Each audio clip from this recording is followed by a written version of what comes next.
नमस्कार दोस्तों, स्वागत है हमारे यूट्यूब चैनल पर। मैं आज की इस वीडियो में इतिहास से संबंधित कुछ प्रश्न पर बात करेंगे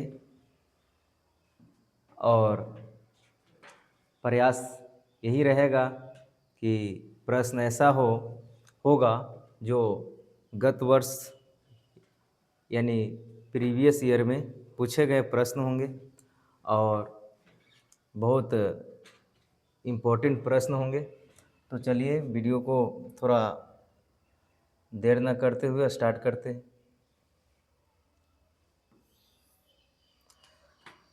किस गुप्त शासक ने हूनों को पराजित किया और इसकी जानकारी किस अभिलेख में? तो हूण को जो पराजित किया मतलब हरा दिया, स्कंदगुप्त। स्कंदगुप्त ने हूणों को पराजित किया, यह जानकारी भीतरी स्तंभ लेख से मिलता है। हूणों को हरा दिया और यह जानकारी भीतरी स्तंभ लेख से क्या होता है? प्राप्त होता है। मौर्य काल में कंटक शोधन किस प्रकार का न्यायालय था? तो फौजदारी न्यायालय था। फौजदारी न्यायालय था, क्रिमिनल कोर्ट है ना। कंटक शोधन जो मौर्य काल में न्यायालय था वो फौजदारी मामला देखता था। यहाँ पर है दीदारगंज यक्षी की मूर्ति का संबंध किस काल से है? तो दीदारगंज यक्षी की मूर्ति का संबंध मौर्य काल से संबंधित है।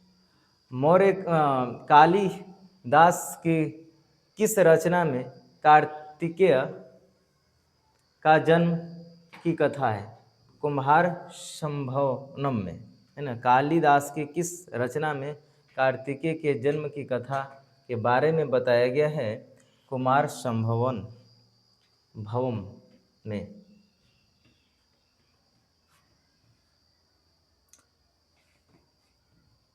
कुमार संभव याद रख लेंगे। यहाँ पर है गुप्त काल में उद्रंग और उपरिकर। गुप्त काल में उद्रंग और उपरिकर क्या थे? भूमि कर यानी लैंड टैक्स है ना। गुप्त काल में जो उद्रंग और उपरिकर जो थे वो भूमि कर थे। किस सातवाहन राजा ने वेनकटक स्वामी की उपाधि धारण की थी?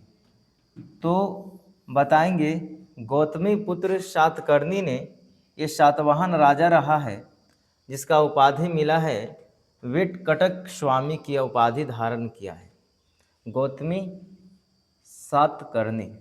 प्रसिद्ध तंजौर का बृहदेश्वर मंदिर, जो बृहदेश्वर मंदिर है तंजौर का, किस स्थापत्य कला का उदाहरण है? तो यहाँ पर देखेंगे कि द्रविड़ शैली चोल शासक के द्वारा बनाया गया था चोल काल में, और द्रविड़ शैली का इस्तेमाल किया गया है बृहदेश्वर मंदिर में। तक्षशिला विश्वविद्यालय किन दो नदियों के बीच स्थित है? तो जो तक्षशिला विश्वविद्यालय है वह सिंधु और झेलम नदियों के बीच स्थित है। तक्षशिला विश्वविद्यालय। बुद्ध की भूमि स्पर्श मुद्रा वाली मूर्ति का संबंध किस काल से है? तो भूमि स्पर्श मुद्रा वाली मूर्ति का संबंध जो है गुप्त काल से है। आगे देखेंगे संगम साहित्य में तोल्कापियम किस विषय से संबंधित ग्रंथ है? जो संगम साहित्य में तोल्कापियम किस विषय से संबंधित ग्रंथ है? तो तमिल व्याकरण और काव्य से संबंधित ग्रंथ है। ऋग्वेद में लांगल शब्द का प्रयोग किसके लिए हुआ है? तो हल के लिए है ना। हल के लिए हुआ है ऋग्वेद में लांगल शब्द का प्रयोग। महावीर स्वामी ने अपना पहला उपदेश किस भाषा में दिया था? तो कहेंगे अर्धमागधी में दिया था, उसको हम प्राकृत बोलते हैं।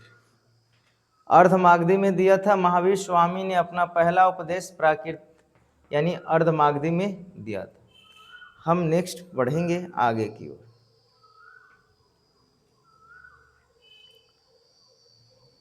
सिकंदर के आक्रमण के समय मगध पर किस वंश का शासक था? तो नंद वंश का शासक है ना, नंद वंश का शासक।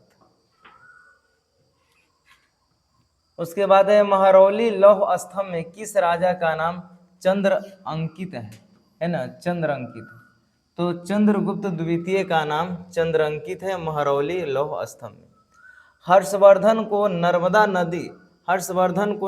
नदी के तट पर किसने पराजित किया था? चालुक्य शासक पुलकेशिन द्वितीय ने, है ना, चालुक्य शासक पुलकेशिन द्वितीय ने हर्षवर्धन को नर्मदा नदी के तट पर पराजित किया था। शंकराचार्य ने भारत के 4 कोनों में जो 4 मठ स्थापित किए हैं उनके नाम क्या है?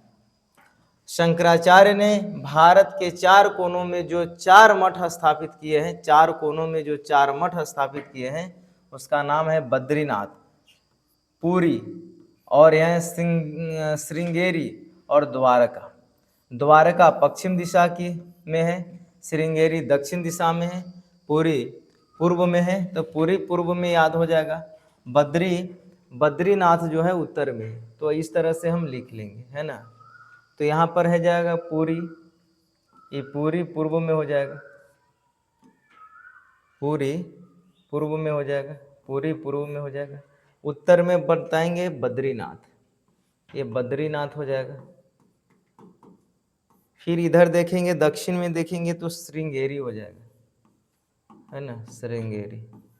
और इधर देखेंगे पश्चिम में तो द्वारका। तो ये चीज दिखाई देता है शंकराचार्य ने 4 कोनों में 4 मठ स्थापित किए थे। यहाँ पर है किस राष्ट्रकूट शासक ने अमोघ वर्ष को पराजित किया था? तो इंद्र द्वितीय, है ना। किस राष्ट्रकूट शासक ने अमोघ वर्ष को पराजित किया था? किस राष्ट्रकूट शासक ने अमोघ वर्ष को पराजित किया था? तो कहेंगे इंद्र तृतीय, है ना। इंद्र तृतीय जो राष्ट्रकूट शासक था अमोघ वर्ष को क्या किया था? पराजित किया था। चालुक्य वंश की वेसर शैली किन 2 शैलियों का मिश्रण है? जो वेसर शैली होता है वह नागर और द्रविड़ शैलियों को मिलाने के बाद मिलता है, उसको वेसर शैली कहते हैं। और चालुक्य वंश की वेसर शैली यही दोनों मिश्रण है, यानी नागर और द्रविड़ शैलियों का मिश्रण है। यहाँ पर देखेंगे अशोक का रुक्मणीदेही स्तंभ, अशोक का रुक्मणीदेही स्तंभ किस घटना से संबंधित है? तो जो रुक्मणीदेही स्तंभ है बुद्ध का जन्म से संबंधित है। कम करने का साक्ष्य से भी संबंधित है रुक्मणीदेही स्तंभ जो अशोक का है। यह जैन धर्म में संलेखना या निषिद्धि का अर्थ क्या है? जैन धर्म में संलेखना या निषिद्धि का अर्थ क्या है? उपवास द्वारा प्राण त्यागना, है ना। उपवास के द्वारा यदि प्राण त्यागा जाए तो उसको कहेंगे जैन धर्म में संलेखना, उसको जैन धर्म में क्या कहेंगे? संलेखना कहेंगे। आगे बढ़ेंगे।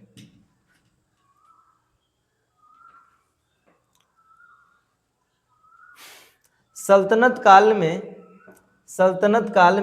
मुशरिफ ए मुमालिक का कार्य क्या था? तो महालेखाकार था, है ना, अकाउंटेंट था, अकाउंटेंट जनरल था। सल्तनत काल में मुशरिफ ए मुमालिक का कार्य था महालेखाकार था। मुशरिक ए मुमालिक महालेखाकार। आगे अलाउद्दीन खिलजी ने दीवान रियासत रोज इतनी गहरी लाइन में करता